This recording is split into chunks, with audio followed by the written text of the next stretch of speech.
नमस्कार दोस्तों। तो स्वागत है आपका हमारे चैनल में एक बार फिर से।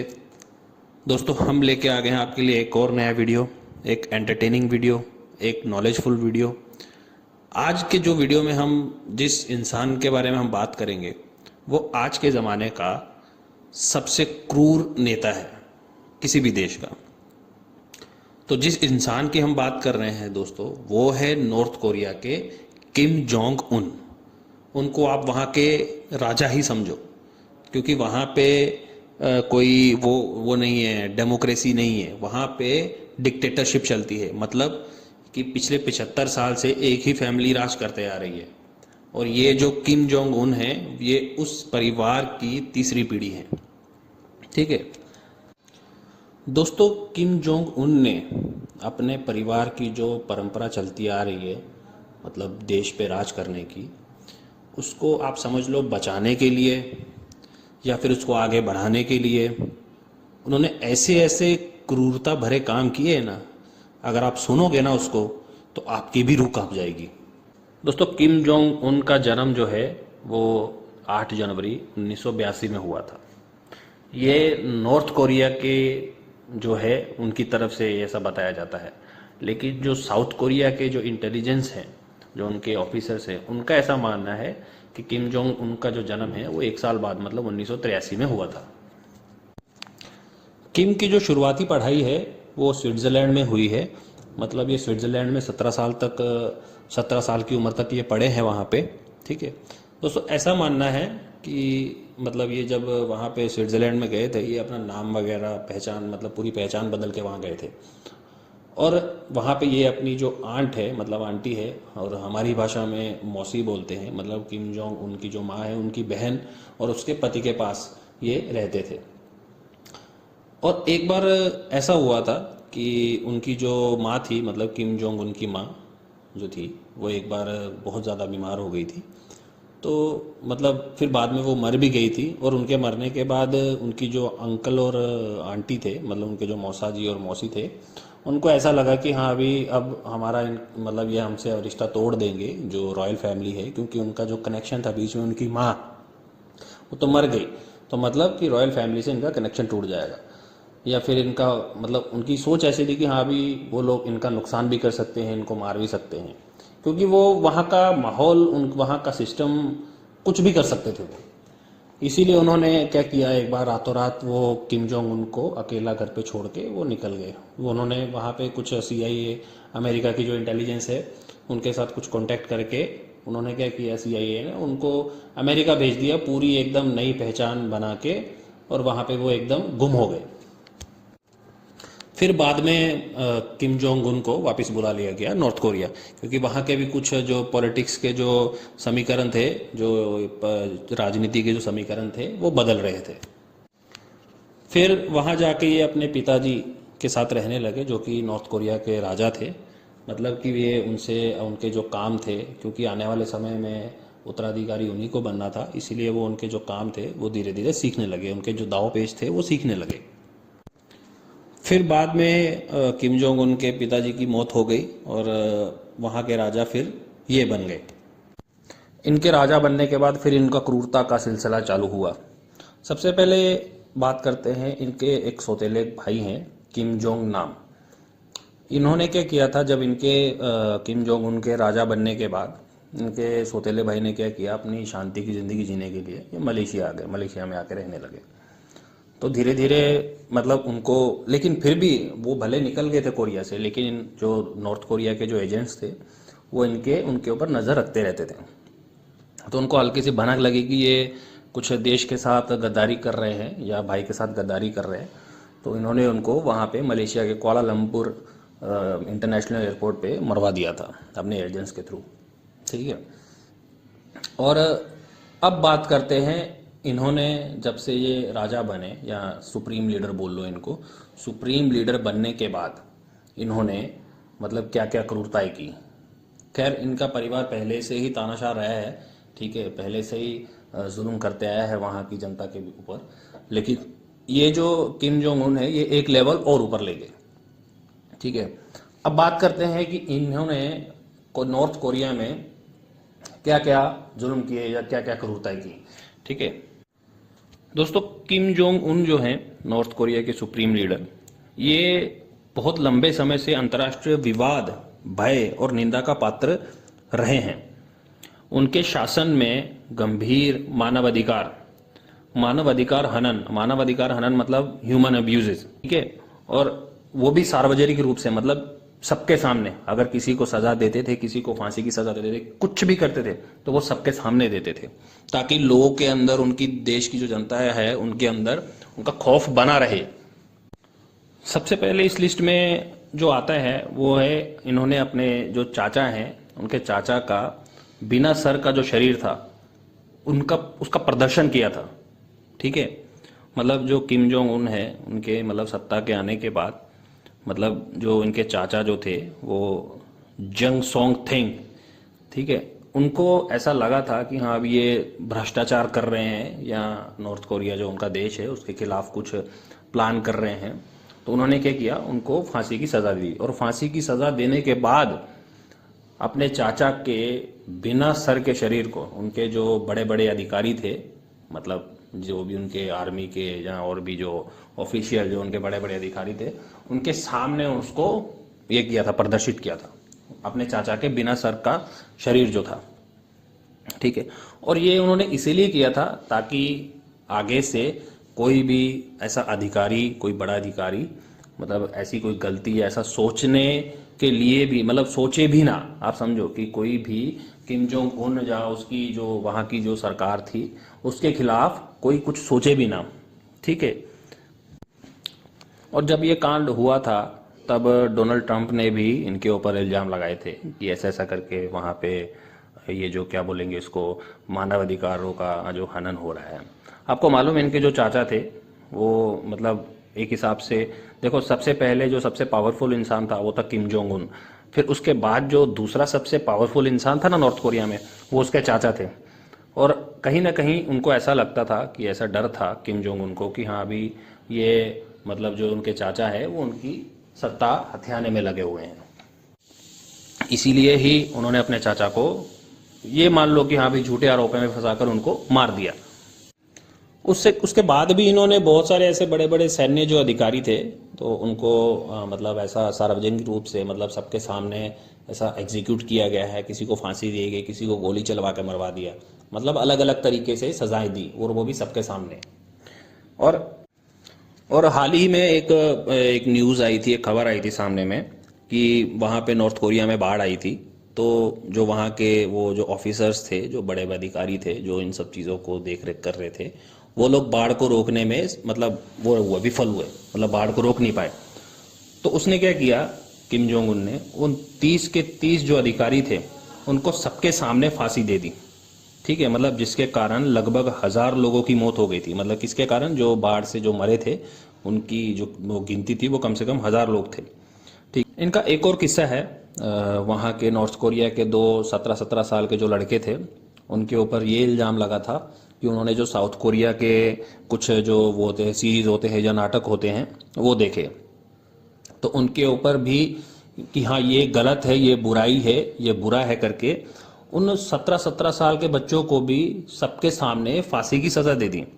मतलब कि जो वहाँ फांसी देखने आए थे आसपास के लोग या कोई भी लोग थे, उनको ज़बरदस्ती वहाँ पे लेके आए थे, ज़बरदस्ती ये दिखाया था कि हाँ भी अगर आप ऐसा भी कुछ करोगे, ऐसी भी हरकत करोगे, तो भी आपको फांसी की सज़ा दे दी। और जो उनके परिवार वाले थे उनको भी कुछ ना कुछ सज़ा दी गई।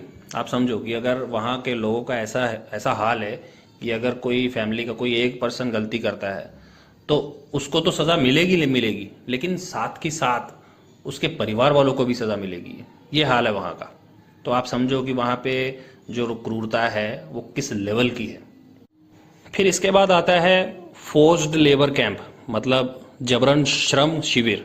मतलब वहाँ पे एक ऐसा लेबर कैंप है जो ज़बरदस्ती बनाया गया है, ठीक है।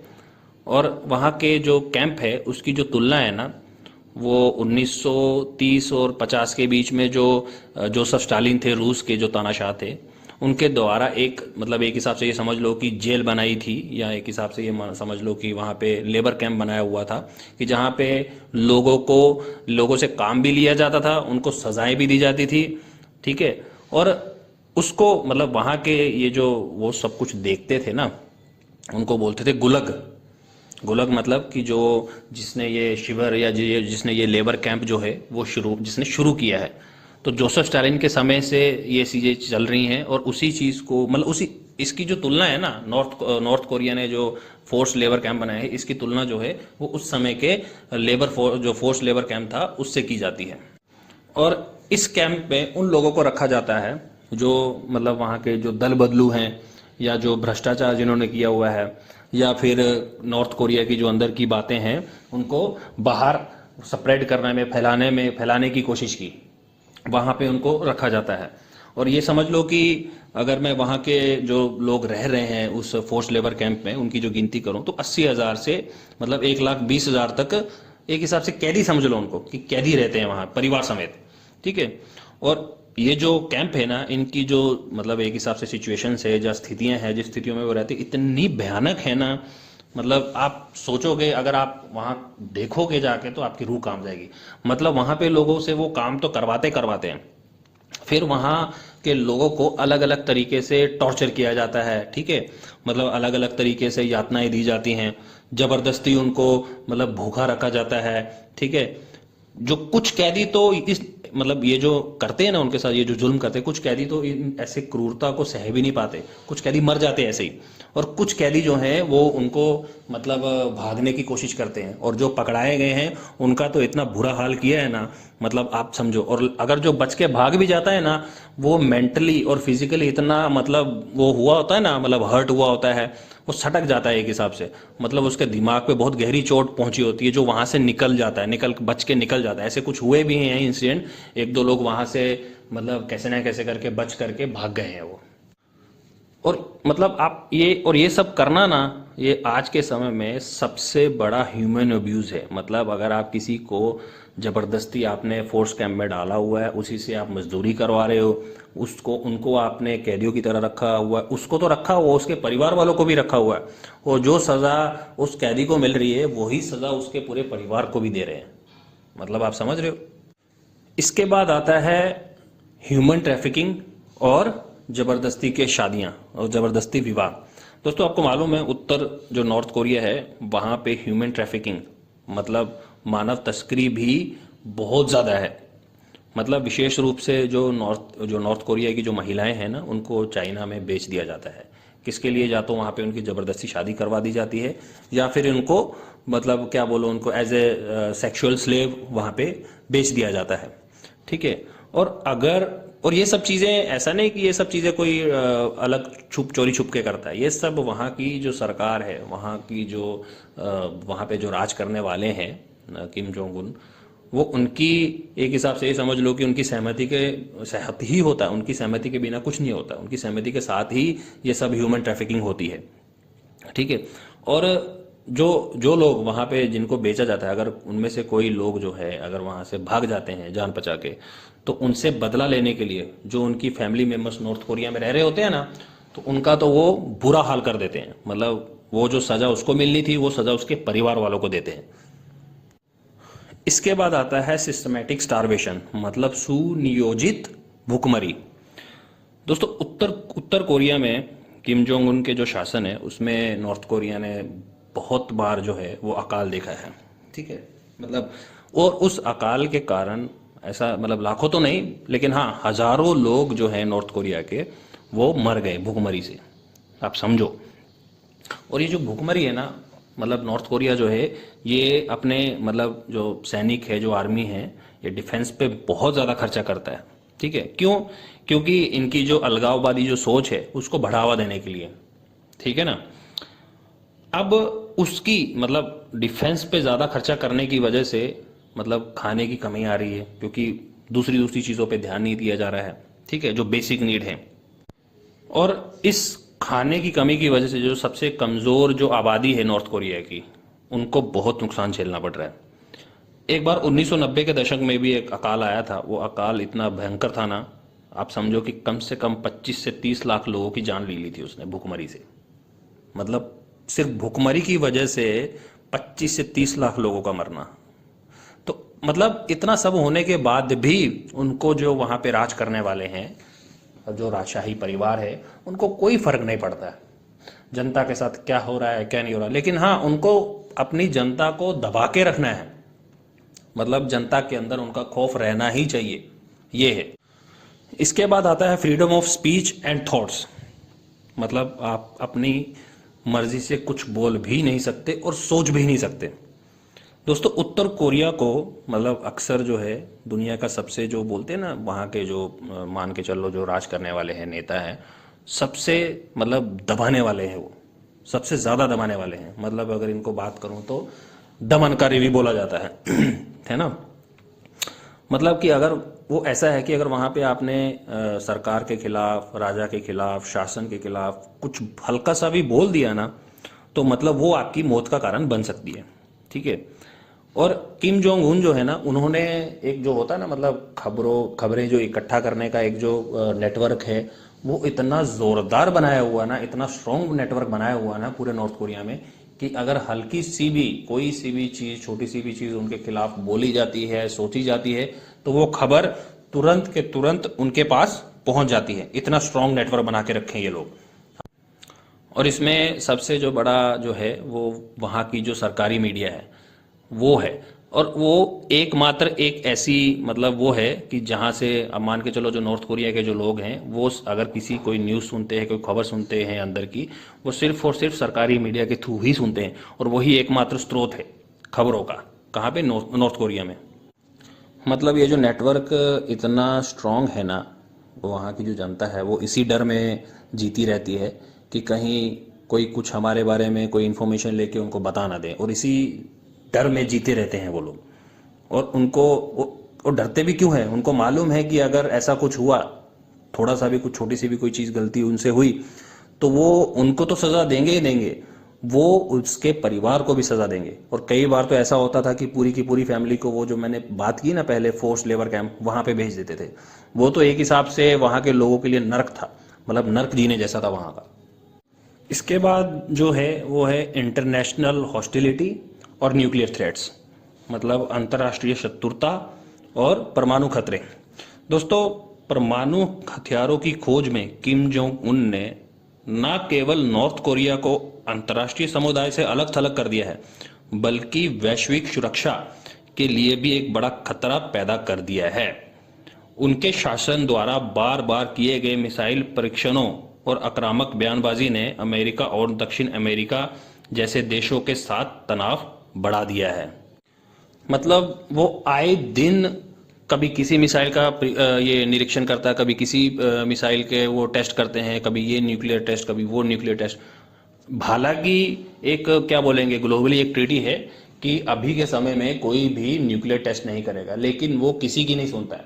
वो आए दिन न्यूक्लियर टेस्ट करता रहता है। और हाल ही में उसने एक ऐसी मिसाइल बनाई है, मतलब किसके लिए बनाई है वो स्पेशल, जो उसका सबसे बड़ा दुश्मन है, कौन? यूएस।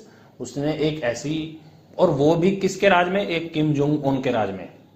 मतलब कि वो हथियारों को लेके, डिफेंस को लेके इतना वो है ना, मतलब क्या बोलेंगे उसको, इतना ज़्यादा मजबूत है ना वो। उसकी वजह से उसके देश की जो आर्थिक मतलब वो है ना, अर्थव्यवस्था मान लो, अर्थव्यवस्था जो है वो एकदम तहस नहस हो गई है। और वहाँ के लोगों की जो दुर्दशा है ना, इतनी बुरी हो गई ना, आप सोच भी नहीं सकते। मतलब कि यहाँ ये जो किम जोंग उन है और इसके जो परिवार है ना, इन लोगों ने मतलब आप समझो कि वहाँ की जो जनता है ना, उनको एकदम पूरी दुनिया से अलग किया हुआ है। मतलब कि वहाँ पे ना तो देखो इंटरनेट चलता है, ठीक है, ना तो टीवी चलता है, ठीक है। जनता अगर कुछ देखती है तो वो सिर्फ और सिर्फ उसके परिवार जो है, जो मतलब वहाँ का राजा जो है, सुप्रीम लीडर है, उसके बारे में ही पढ़ती है, उसके बारे में ही सुनती है, और कुछ एक्स्ट्रा नहीं करती है। जैसा कि मैंने अभी पहले बताया ना वीडियो में कि हाँ, अभी ये 2 बच्चों ने ऐसा किया था, मतलब कोरियन जो एक सीरीज थी वो देख ली, और उसकी सज़ा उनको क्या मिली? बच्चे थे यार, वो बच्चे तो कुछ भी कर सकते हैं ना, ठीक है ना। तो मतलब कि इतना ज़्यादा क्रूर था। अब देखो ये अभी के समय में उसके देश की जो आर्थिक व्यवस्था है वो एकदम तहस नहस हो रही है, तो मतलब उसकी जो इमेज है वो क्या जा रही है, खराब हो रही है। फिर उसने क्या किया, अभी के समय में वो क्या दिमाग लगा रहा है मालूम है? कि हाँ, उसने उनकी जो बहन है, जो उनकी जो सिस्टर है किम योन जुंग, उनको आगे कर रहा है वो। मतलब सुप्रीम लीडर तो वही है, ठीक है। लेकिन एक होता है ना सेकंड पर्सन जो होता है, उसके बाद जो एक इंसान होता है कि हाँ अभी अगर मेरे मेरे पास सबसे ज़्यादा ताकत है, हाँ मेरे बाद ये रहेगी, ठीक है। उनकी जो बहन है अभी, वो उनकी जो एक्टिविटीज़ हैं, जो बाहर जाना, किसी से मिलना, ठीक है, कोई इवेंट अटेंड करना, कुछ भी करना, वो उनकी सिस्टर देख रही है।